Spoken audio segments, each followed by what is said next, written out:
বাচ্চাদের জন্য খুবই পুষ্টিকর আর মজাদার সাবুদানা ডিমের একটা স্যুপের রেসিপি আজকে শেয়ার করব। এই স্যুপটা এত বেশি মজা হয়ে থাকে আর বাচ্চাদের ওজন বাড়াতে খুবই হেল্প করে। সো চাইলে কিন্তু আপনার বাচ্চার জন্য আপনি এই স্যুপটা তৈরি করতে পারেন। তো চলুন রেসিপিটা শেয়ার করা যাক। এখানে কিন্তু আমি পরিমাণ মতো সাবুদানা নিয়ে নিছি। আপনি আপনার বাচ্চার পরিমাণ অনুযায়ী এখানে সাবুদানা নিয়ে নেবেন। এবার সাবুদানাটাকে আমি খুব ভালো করে পানি দিয়ে একটু ধুয়ে নিব। ধুয়ে বেশ কিছুক্ষণ পানিতে ভিজিয়ে রাখবো। এভাবে করে ভিজিয়ে রাখলে কিন্তু সাবুদানাগুলো সিদ্ধ হতে একদমই সময় লাগে না। তারপরে যে কাজটা করব, এখানে একটা ডিম ভেঙে নিব। ডিমটাকে একটা কাঁটা চামচের সাহায্যে খুব ভালোভাবে ফেটে নিব। এই স্যুপটা কিন্তু আপনি বাচ্চাকে 8 মাস বয়স থেকেই খাওয়াতে পারবেন। তবে 8 মাস বয়সের বাচ্চা যেহেতু পুরো একটা ডিম খেতে পারবে না, তো শুধুমাত্র ডিমের কুসুমটা দিয়ে কিন্তু আপনি রান্না করে দিতে পারেন। বাচ্চাদের জন্য খুবই পুষ্টিকর একটা খাবার আর এত বেশি মজা হয়ে থাকে, বাচ্চারা খুবই পছন্দ করে। তো তারপরে আমি এখানে একটুখানি গাজর গ্রেট করে নিব। গাজরটাকে আমি একটু পানি দিয়ে ধুয়ে নিছি, এখন গ্রেট করে নিব, যেহেতু গ্রেট করার পরে আর ধোয়া যাবে না। এখানে চাইলে মিষ্টি কুমড়াটাও নেওয়া যেতে পারে। গাজরের গুণাগুণ তো বলে শেষ করা যাবে না। তো হাতের কাছে যদি গাজর না থাকে তাহলে মিষ্টি কুমড়াটাও দিয়ে দিতে পারেন। তো এখন খুব ভালো করে আমি গ্রেট করে নিলাম। এভাবে গ্রেট করে নিলে কিন্তু রান্না করতে খুবই সুবিধা হয়, সিদ্ধ হতে একদমই সময় লাগে না। তারপরে একটা হাঁড়ির মধ্যে আমি একটুখানি ঘি দিয়ে দিলাম। ঘিয়ে এবার আমি গাজরটাকে ভেজে নিব। এভাবে করে ঘিয়ের মধ্যে যদি গাজরটা ভেজে নেওয়া যায় তাহলে খুব সুন্দর একটা স্মেল বের হয়। আর ঘি বাচ্চার ব্রেন ডেভেলপমেন্টে অনেক বেশি সাহায্য করে।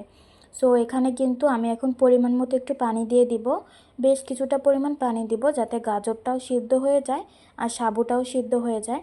তো তারপরে এখানে আমি একটা এলাচ দিয়ে দিলাম আর সামান্য একটুখানি লবণ দিয়ে দিলাম। 1 বছরের আগে বাচ্চাদের খাবারে লবণটা স্কিপ করবেন।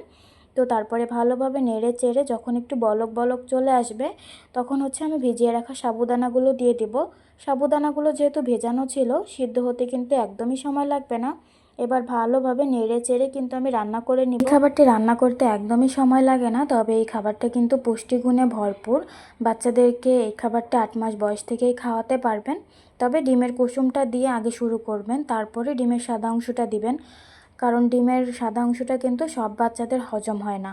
তো তারপরে আমি যে ডিমটা ফেটে রাখছিলাম ওই ডিমটাই দিয়ে দিব। সাবুদানা কিন্তু অনেকটাই সিদ্ধ হয়ে আসছে এবং উপরের দিকে ভেসে ভেসে উঠে আসছে।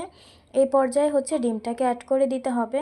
তো ভালোভাবে নেড়ে চেড়ে আমি ডিমটাকে আস্তে আস্তে করে অ্যাড করে দিব যাতে দলা পেকে না থাকে। এভাবে করে আমি ডিমটাকে দিয়ে দিব। আর এই খাবারটিতে যেহেতু গাজর দেওয়া হয়েছে, গাজরের কারণে কিন্তু ন্যাচারাল একটা কালার চলে আসে আর দেখতেও খুবই সুন্দর লাগে। বাচ্চারা কিন্তু খাবার খাওয়ার থেকে দেখে বেশি আনন্দ পায়। খাবারটা যদি দেখতে সুন্দর হয় তাহলে বাচ্চারা কিন্তু খাওয়ার প্রতি বেশি আগ্রহ দেখায়। তো ডিমটা ভালোভাবে মিক্স করে নিজের পছন্দ মতো ঘনত্বে নামিয়ে নেবেন। আপনার বাচ্চা যতটুকু ঘনত্বে খেতে পছন্দ করবে। আর এই স্যুপটা কিন্তু দেখতে যেমন সুন্দর, খেতেও ভীষণ মজা হয়। চাইলে এখানে আপনি একটু মিষ্টি জাতীয় কোনো কিছু অ্যাড করতে পারেন, তবে আমার বাচ্চা মিষ্টি জাতীয় খাবার পছন্দ করে না। এই জন্য আমি এখানে চিনি বা মিষ্টি কোনো কিছুই দেইনি, শুধুমাত্র লবণ দিয়ে রান্না করে দিয়েছি। মাশাআল্লাহ, এটাই আমার মেয়ে অনেক বেশি মজা করে খায়।